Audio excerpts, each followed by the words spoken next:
If you're like me, you honestly don't care what Madden or EA has to think about the regular season. You really don't care what they think when it comes to predicting the year. However, if you're also like me, you kind of want to see how good Sim is, and that's pretty much what we're going to do. Simply put, we are going to sim the season, look at everyone's stats, take a look at the awards, sim the playoffs to see who wins the Super Bowl, and call it there. We're going to talk about how bad the sim probably is, or maybe, just maybe one of these times, we'll actually be like, hey, that could happen. Also, if you have any ideas or things you want to know about for Madden 23, like, I would really love to see if so-and-so matters. Like I said, I always use an example, and I probably will do it again, but the size experiment where, we're going to test, like, 7-foot-tall players playing linemen versus 165-pound, 5'5" guys who are obviously, or should be, way worse, because obviously you're not going to be a good lineman if you're 5'5", 165 pounds, right? If you have anything like that you want to know, let me know in the comment section below. I have a ton of ideas. I promise. It honestly seems like one of those, like, yeah, I know all about that, but just in case, John doesn't know it, maybe tell him. Let him know, of course. Not me, this kind of situation, but would it be me having to redo the entire video because I forgot to turn injuries on? That is obviously a very important thing, even though sim numbers, you don't really see too many sim injuries anyways. Now I honestly feel really stupid. You know what? It doesn't matter, because we're done, and nobody can take that away. Hopefully we actually see better numbers, because the sim numbers were pretty bad beforehand. You have the Ravens winning the Super... This guy needs a freaking random drug test. But you have the Ravens making the playoffs, whereas the first time I did, they had every team but the Steelers making it. But instead, it's only the Ravens this time. Of course, if you see guys like the Bengals or teams like the Bengals not making it, you wonder about those injuries. So we'll have to take a look at some of the numbers, but it could very well happen, and that's why I decided to turn the injuries on and redo it. The Broncos may miss. The first time I did, it was actually only the Chargers that made it. The other teams didn't. So I suppose with these sim numbers, I'm actually kind of liking it a little bit better. The Buccaneers missing the playoffs. Okay, the Eagles, one of the most, if not the most, most improved teams of the offseason, missing the playoffs at 7-10. That's got to be a sign that Jalen Hurts is not the guy. But let's take a look at the numbers. We'll obviously get a decent idea of who may have been injured or who is injured based on those numbers. Of course, Rodgers, nice little year there. Number one in yards. I don't think Rodgers has actually ever gotten to 5,000 yards, so impressive there to finally get there. 44 touchdowns, 14 interceptions. Dak with 5,300 yards. Derek Carr. I mean, Joe Burrow is here. Once again, it could have been other players that were injured, but I mean, for what I'm seeing here, I'm not really seeing any, quarterback being injured, right? Like, everyone's, for one, having way crazy numbers. There's literally, 7 guys that didn't put up at least 4,000 yards, which is kind of crazy. Looking at the rushing numbers, Henry, look at the numbers. 2208. What is the record? Is it 22? What even is the record? 22. Oh, it might be 2,000. What? I don't even know. We're going to look after this. 23 touchdowns, probably the running back of the year. Jonathan Taylor, very good numbers as well, though. Bunch of guys at 1,000. Aaron Jones, I wonder if they would have had Dylan up there. Kenneth Walker. I mean, hell, if you're watching Seahawks franchise, my man's going to have that in like a damn week or two at this rate. Where is Dylan? Oh, they barely used him. Come on, man. Obviously, that could happen, so we're just going to allow EA to say what they think. Jonathan Kupp. Who the hell even is Jonathan Kupp? Cooper Kupp. 1,687 yards. 17 touchdowns. So leading the league again with yards and touchdowns and receptions. He did it back-to-back years. He's the Triple Crown again. I mean, put some respect on his name. Obviously a little bit worse of a season overall, but still an amazing one. Devontae Adams with his new team, putting up great numbers, which I will say I don't think is going to happen. You might say, oh, he's a salty Packers fan. You're right. Why did we get rid of him? Of course, we're broke as hell even without him. So with him, we would lose guys like Elton Jenkins, Rashawn Gary probably. Like, enough. It's not about the Packers, but I just think that the Raiders overall are going to be probably, even with that offensive line, the best offense. But I don't know who's going to actually get the numbers. Maybe it's Waller with the most yards and touchdowns. Maybe it's Renfro with the most touchdowns, but it's Devontae with the most yards, but he has like 4 touchdowns or something. It's going to be an offense that gets the ball spread around a lot. I just don't know what Devontae's actual numbers are going to be like. So, once again, he won the offseason. There's no argument about it. He gets to live his lifelong dream, got paid, and he has it so much easier than he did in Green Bay. So, win for him, I suppose. Not for me, though. Of course, Dalton Schultz putting up a season. Best tight end? Question mark? Dalton Schultz, Tanyan, that's a really good season for him, which, hell, let's at least play more than half the season before we start talking about that. But interesting numbers, of course. Let's take a look at the blocks. Obviously, Zach Martin, who he is. Tackle numbers. Trent Williams giving up 14 sacks. This is why Madden Sim needs to fix itself on its own, because the devs aren't going to do it. Where do they get off thinking a 99 overall tackle should be giving up that kind of sackage? 14 sacks.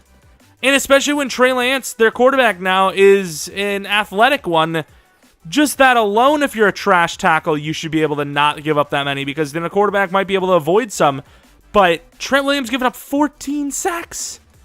Are they losing it? Lane John, a bunch of guys with bad numbers. Aaron Donald does what Aaron Donald does. At this point, just name him the greatest defender of all time if he does that. Von Miller, really good season with his new team. J.J. Watt, once again, let's talk about at least playing more than half a season. Nick Bosa, really good numbers, a lot of sack numbers. Floyd doing some things. And, those numbers are pretty decent for some of those guys. Some DTs in there. Maddox with picks. This is a number that's always all over the place. Trayvon Diggs with 5 interceptions. I do think he probably will get less picks this year, but at the same time, I still think teams are going to test the hell out of him, because he really just is. I can't even say the most overrated corner in the league, or even most overrated player in the league, because at this point, I think pretty much everyone admits, and says that he's not that great. It's just the weird pundits that I don't understand if they just like, I think it's just hard to say somebody was bad when they put up those interceptions, because they're going to look bad to the average fan, right? So, you don't want to say, Trayvon Diggs is kind of below average, or, average at best, when it's like, all those interceptions and you think he's that bad? What are you, stupid? It's like playing it safe, It's like, if you're in a government that's corrupt, sure, you could try to fight it and you'll inevitably lose, or you could shut your mouth and take the pay, which, let's be honest, of course, this is turning into a completely different topic. Josh Allen is your league MVP. The coach of the year goes to Brandon Staley, which I'm going to be honest with you, the Chargers coaches over the last half a decade should be getting coach of the not year, as they have underperformed with the talent they've had. It's like the Chargers have been one of the best teams in the league for years now, even before Herbert, and yet they constantly underperform. They're like the Green Bay Packers and the Cowboys, those two teams as well. But let's take a look at the AFC side first. Jonathan Taylor did win MVP of running backs, or offensive players at least.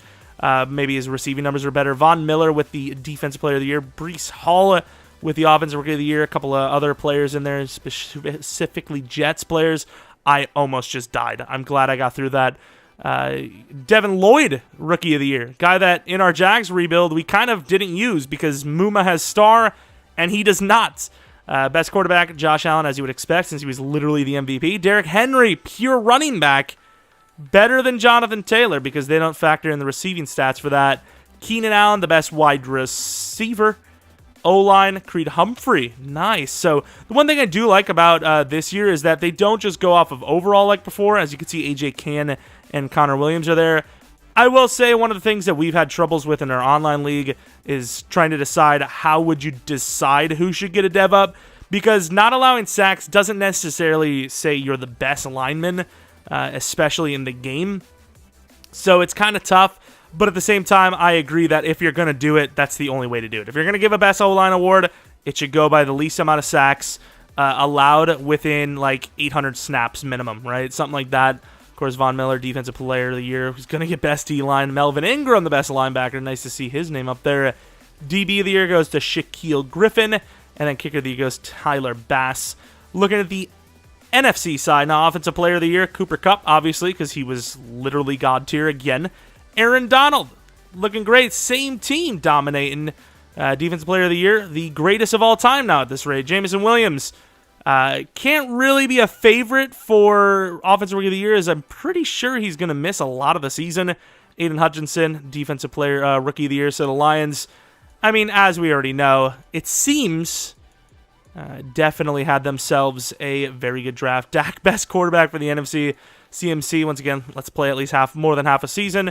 Best wide receiver obviously goes to the guy that was best Offensive Player of the Year. Best O-line goes to Zach Martin. Best D-line, obviously Aaron Donald. More Rams players. It's all about the Rams. Sure, Mason. To be fair, that one year he did have a 0 misses season.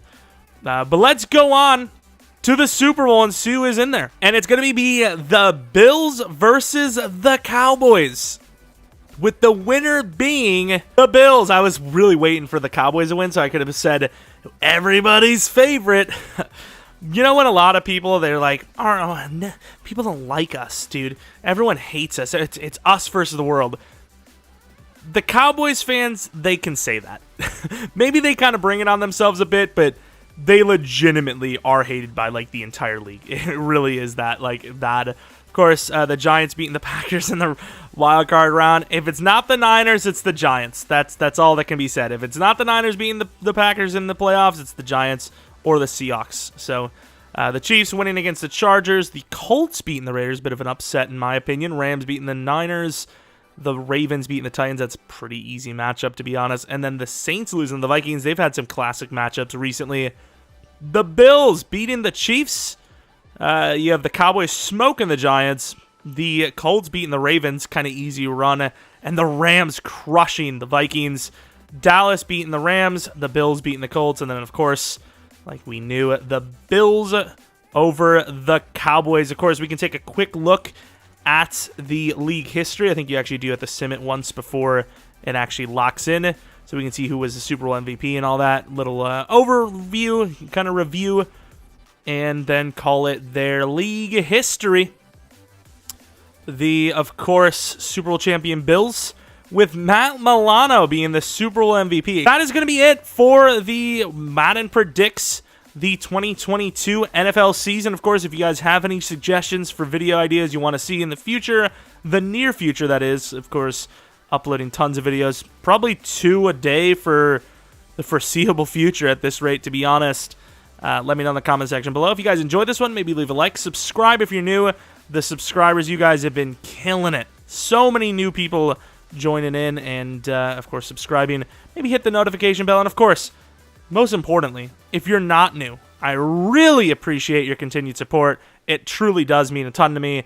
Maybe check out the second channel, PKR Plays, where I do non-Madden stuff. I will admit, like I said, it's going to be a little barren there for a while, which if you follow that channel, it kind of happens from time to time, just because, the Madden grind is real. And, of course, it's the fresh game.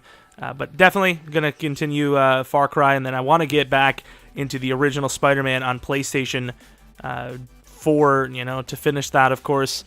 And that's pretty much going to be it. Seahawks franchise a little bit later today, because you guys killed that like goal by a lot, almost immediately. And then tomorrow, I would say, would be, if I can get it done, I want to make sure it's as perfect as possible, is the, ironically enough, titled How to Draft the Perfect Fantasy Draft Team in Madden 23. Maybe another Seahawks video, but I kind of want to do Face of the Franchise. Some sort of rebuild on Sunday, and if you haven't seen Seahawks franchise on a Saturday, it'll be on a Sunday for sure. Maybe, once again, if we keep doing like goals, maybe it'll be daily as well. Regardless, thanks for watching. Hopefully you guys come back for next video, but until next video, see ya!